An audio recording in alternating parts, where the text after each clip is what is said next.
Salut à toi, bienvenue dans cette vidéo, j'espère que tu vas bien, que tu es en forme. Aujourd'hui, on va parler des dommages et des accidents quand on fait de la location de voiture entre particuliers. C'est parti!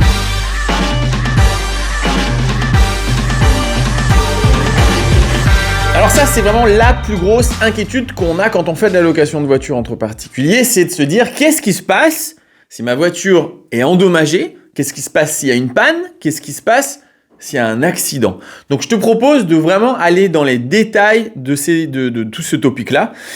Premièrement, qu'est-ce qui se passe si ma voiture est endommagée? Alors endommagée, ça peut être une petite rayure, comme ça peut être quelqu'un qui a tapé, qui s'est planté avec ta voiture. Une rayure, tu peux demander... Alors, ils vont pas te rembourser les frais du carrossier. Par contre, tu vas toucher des dédommagements. À chaque fois que ta voiture est abîmée, mais que clairement, même toi, si c'était toi qui avais fait le dégât, tu n'irais pas voir le carrossier pour refaire tout le pare-choc, qu'il y a une petite rayure. Bon, tu peux faire... il y a une petite application où tu peux remplir un formulaire. Dans tu expliques la situation. Tu dis, voilà, la voiture est abîmée. Je voudrais changer. Je voudrais plutôt me faire rembourser. Et donc, tu vas toucher des dommages, tout simplement, dans l'argent à propos de ça. Ça, c'est une première chose. Alors moi, je le fais jamais. C'est-à-dire que tu peux prendre ma voiture, tu peux la rayer, je ne vais jamais demander de l'argent. Je t'explique pourquoi.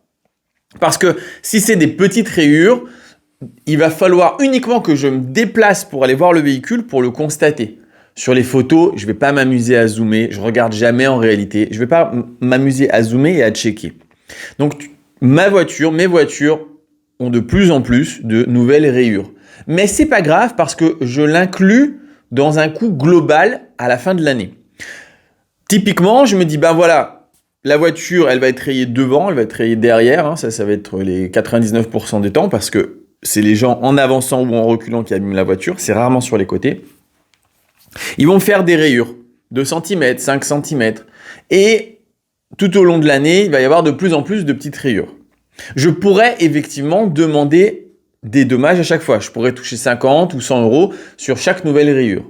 Mais moi, je compte comme ça. Je me dis, ok, ça va me rapporter dans les 500 euros. Parce que je vais faire 5 fois une plainte en disant, ah, vous avez abîmé la voiture, donnez-moi 100 euros.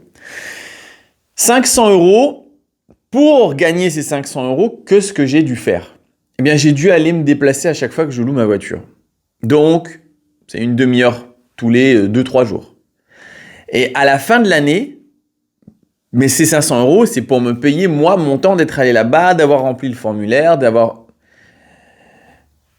Donc, je compte comme ça. Je me dis, est-ce qu'il vaut mieux que j'y aille pas et j'ai plein de temps? Ou est-ce qu'il vaut mieux que je me fasse chier à y aller régulièrement pour gagner 500 balles?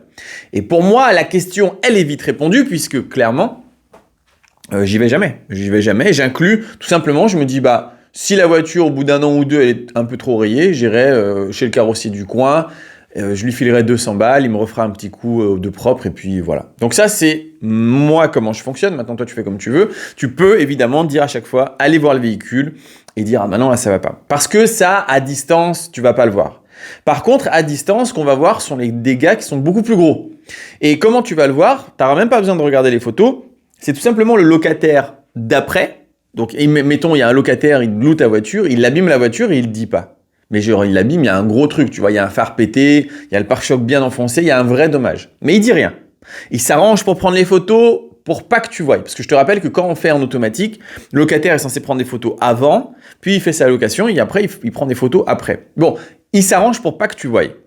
Par contre, le locataire d'après, on va lui dire, prends des photos du véhicule et prends des photos supplémentaires sur les dommages. Et à ce moment-là, il prend des photos du dommage en question, parce que lui, il veut pas que ça lui retombe dessus. Donc lui, il fait attention de bien prendre les photos. Et toi, tu vas recevoir une notification qui va dire, attention, il y a une photo supplémentaire qui n'est pas là d'habitude pour un dommage. Et là, tu vas constater que, oui, en fait, le locataire d'avant a abîmé la voiture. Alors tu vas me dire, ouais, mais il n'y a rien qui prouve que c'est lui qui a utilisé la voiture. Si, parce que quand tu utilises le boîtier Connect, il y a un GPS dans la voiture et on voit si elle a roulé, si elle a bougé depuis la dernière location ou pas. Donc les petits dommages, moi perso, je les laisse couler, je m'en fiche, mais tu pourrais te les faire rembourser. Et les plus gros dommages, il y a un système un peu d'automatisation comme ça qui fait que On va aller voir. Alors, qu'est-ce qui se passe si la voiture elle est endommagée? Donc, tu vas évidemment faire un dossier en disant le locataire a abîmé la voiture et l'assurance de Getaround, l'assurance de Turo vont prendre en charge la réparation. Donc, tu vas amener la voiture au carrossier ou au garagiste selon la réparation qu'il y a besoin de faire et ce ne sera pas toi qui vas payer, ce sera le locataire. En réalité, ce sera la caution du locataire qui sera prise et l'assurance des différentes plateformes. Maintenant, qu'est-ce qui se passe s'il y a un vrai gros accident? Quelqu'un te loue ta voiture et il t'appelle et te dit « Mec, j'ai ruiné ta bagnole. Elle est ruinée. » Alors, plusieurs choix possibles. Encore une fois, vu que tu es assuré tout risque, ce n'est pas vraiment ton problème. Toi, tu ne vas pas devoir t'occuper de quoi que ce soit. Tu vas juste devoir suivre le dossier un peu à distance. Moi, ça m'est déjà arrivé. Un mec, il avait loué la voiture et il l'a planté. Il a fait un accident en carambolage. Il m'a prévenu, mais au final, moi, j'ai rien dû faire. C'est lui qui a appelé l'assurance, à l'époque c'était Getaround, donc c'est lui qui a appelé l'assurance de Getaround. L'assurance de Getaround a envoyé une dépanneuse, la voiture a été ramenée au garage et ensuite les réparations ont été faites au garage. Et au moins on m'a juste appelé 1 ou 2 semaines plus tard pour me dire ça y est, ta voiture elle est prête. Alors oui, effectivement, tu vas perdre de la location, tu vas perdre 1 semaine ou 2 de location, tu vas avoir un +1 dans ta charge mentale puisque tu vas penser à cette chose-là aussi.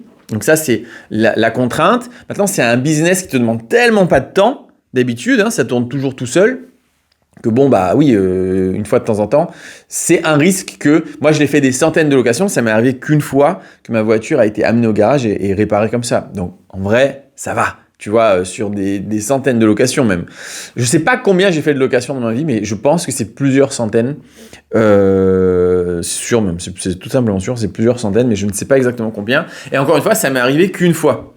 Donc, ça fait partie du jeu. Il y a un moment, si tu cherches un investissement aussi rentable que ça, avec zéro risque, mais zéro de chez zéro, que tu n'as rien à faire, en fait, ça n'existe pas. Voilà, ça n'existe tout simplement pas. Déjà, c'est ouf que ça existe, un truc comme ça, puisqu'on a 40% de rentabilité sur quelque chose qui est automatisé. Une fois que tu l'as mis en place, c'est automatisé, sauf cas de force majeure du genre, ta voiture, il faut aller la chercher au garage. Il y a rien qui vaut à ça, donc c'est quand même hyper intéressant et il faut quand même le faire. Ensuite, qu'est-ce qui se passe si ta voiture, elle est tellement accidentée qu'elle est morte? Tu étais assuré tout risque, donc ta voiture, t'es remboursée à la hauteur du prix Argus.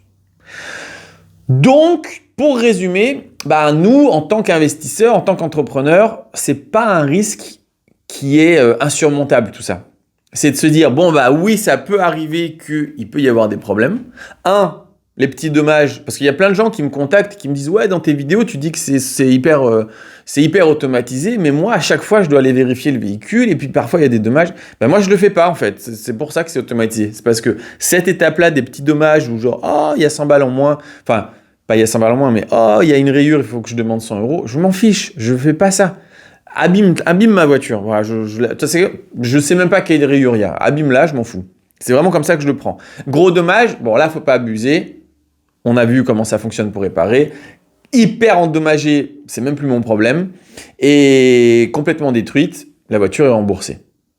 Si ça t'intéresse de savoir un petit peu plus les autres étapes, les autres choses qui sont automatiques, les autres points à surveiller quand on fait de la location de voiture entre particuliers, je t'invite à regarder dans la description de cette vidéo. Et dans la description de cette vidéo, tu vas trouver un lien qui t'amène à l'inscription pour un webinaire. C'est une conférence gratuite, c'est une formation même, formation gratuite sur la location de voiture entre particuliers qui a lieu dimanche à 20 h. Tu peux aller, tu peux t'inscrire et on se voit dimanche. Et ce qui va se passer, c'est que vu que c'est du live, tu vas pouvoir me poser toutes les questions. Moi, je te présente tout le business, du début à la fin, comment ça fonctionne. Et toi, tu peux me poser tes questions. Encore une fois, c'est entièrement gratuit. Donc, je t'invite à t'inscrire si tu veux aller beaucoup plus loin dans la location de voiture entre particuliers. Si cette vidéo t'a plu, tu peux mettre un pouce bleu, tu peux t'abonner, tu peux partager et surtout, tu peux mettre un petit commentaire de référencement. Ça fera grave plaisir. On se retrouve pour une prochaine vidéo. Ciao!